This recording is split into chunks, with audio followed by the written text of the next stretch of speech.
Comme je l'ai évoqué dans ma précédente vidéo, la physionomie architecturale de la station thermale de Vittel était marquée par la coexistence de deux styles, éclectique et Art Nouveau.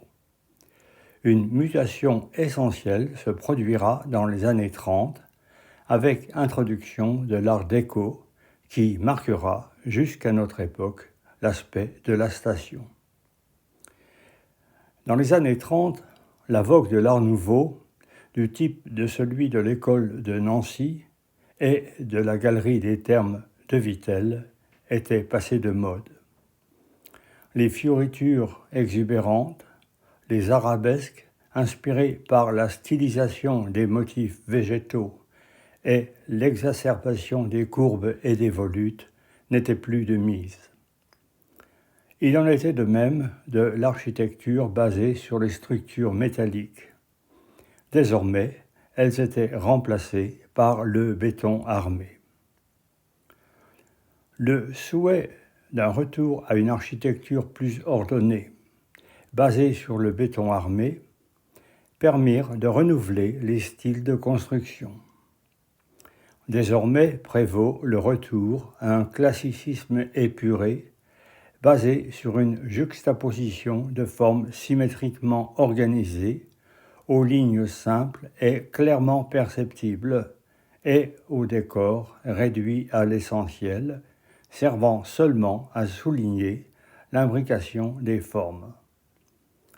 Ces nouvelles perspectives caractérisent l'Art déco tel qu'il fut introduit à Vittel. À l'origine de cette introduction survint un événement fortuit. En 1920, le casino de Charles Garnier fut la proie des flammes. Il fut hâtivement réparé, sans sa coupole, afin de redevenir opérationnel lors de la saison suivante. Mais ce n'était qu'un pis-aller. En 1929, on décida de le reconstruire entièrement, et pour cela, on fit appel à un tenant de l'Art déco, l'architecte Auguste Bussen. Le nouveau casino fut construit à l'emplacement de l'ancien, sur la terrasse comportant les hôtels. Il est relié au parc par un double escalier, actuellement bien dégradé, encadrant une fontaine. La façade principale associe des masses volumiques symétriques et différenciées en fonction de leur utilisation. Un octogone surmonté d'une coupole comporte la porte d'entrée. Une fenêtre, encadrée par de larges piliers, doit servir de pièce d'accueil. De grandes baies vitrées, séparées par des piliers moulurés, donnent sur un vaste hall central.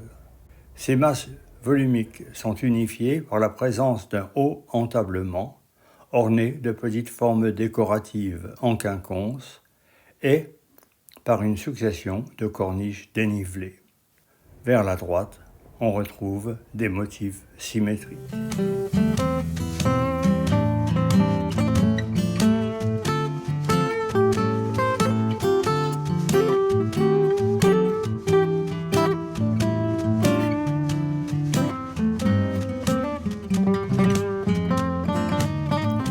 Les salles de jeu se déploient largement sur la façade nord, face au jardin, autrefois à la française, du Grand Hôtel.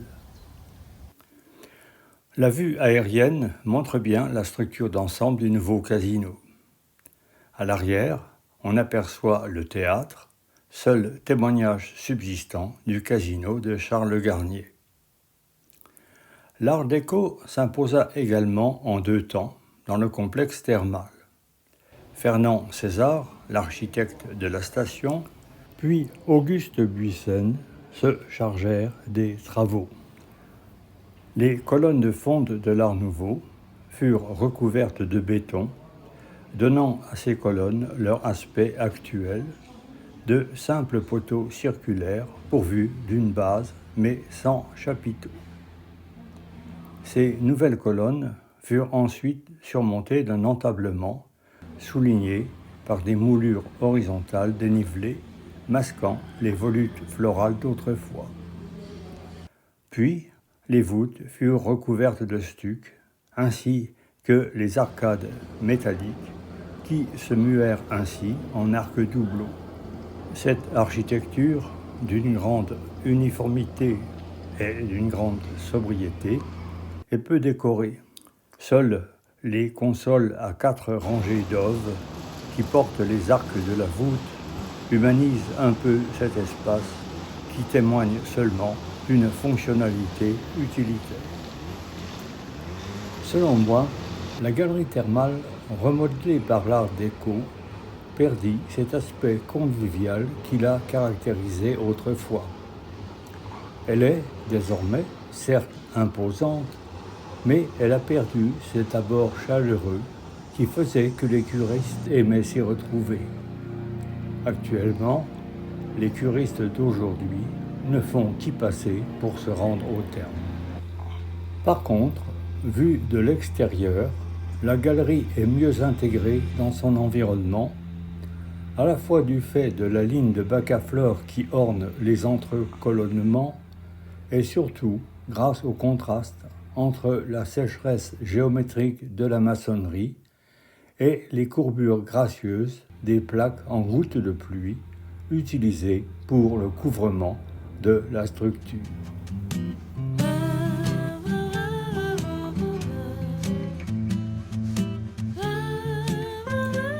Auguste Bluisen modifia également la galerie thermale à un autre point de vue, comme le montrent les plans d'architecture présentés.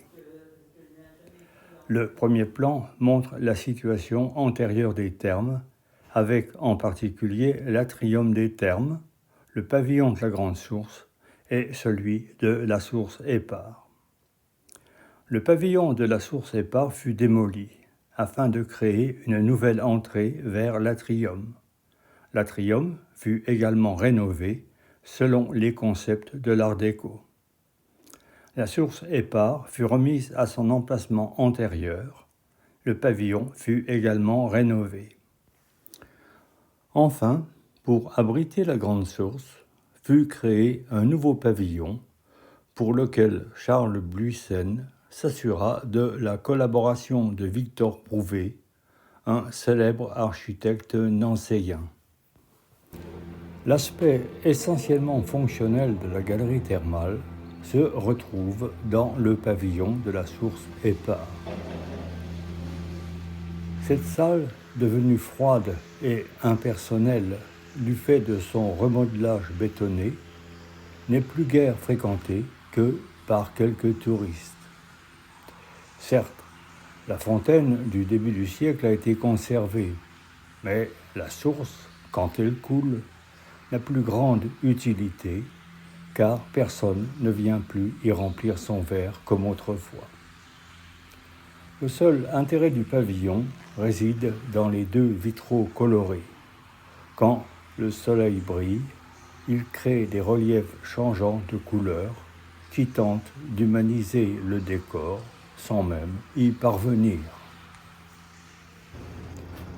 La recomposition de l'atrium des thermes est, selon moi, moins contestable que celle du pavillon de la source Épar.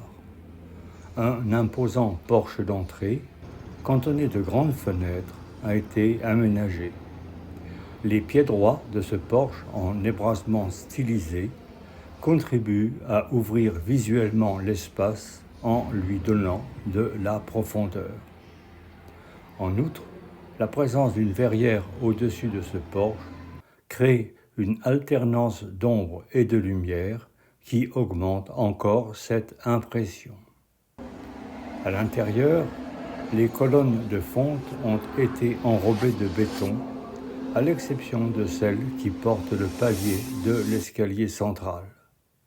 Le maintien, au niveau de cet escalier, des formes courbes de l'art nouveau, focalise le regard et permet de rompre la monotonie géométrique de l'art déco. Le plafond est par contre une brillante réussite de l'art déco. Sa grande verrière est en effet en forme d'ébrasement horizontaux qui augmente l'impression visuelle de hauteur et permet l'élévation du regard vers le ciel. Deux petites frises au décor géométrique rythment cet ébrasement.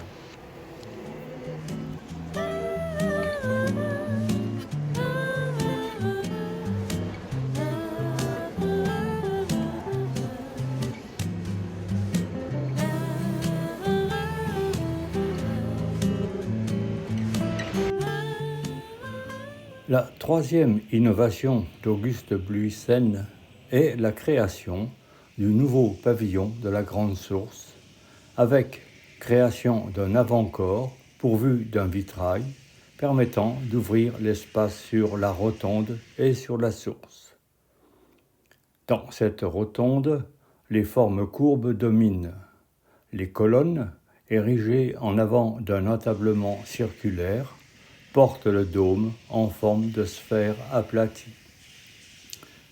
De même, la murette à colonne basse et le bassin qui entoure la source sont circulaires. Les formes circulaires ont pour objectif de mettre en valeur la fontaine surmontant la source, dont la verticalité crée un évident contraste avec la rotondité du pavillon.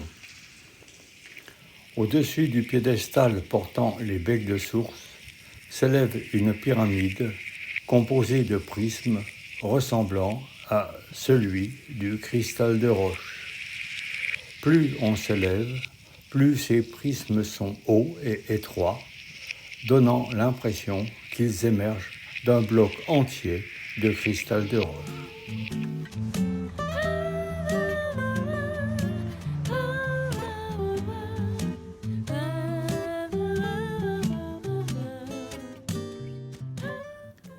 Pour terminer cette vidéo, j'ajouterai quelques photos du nouveau kiosque à musique créé par Fernand César en 1935, ainsi que des constructions annexes de cette époque et en particulier des villas construites en périphérie des édifices thermaux.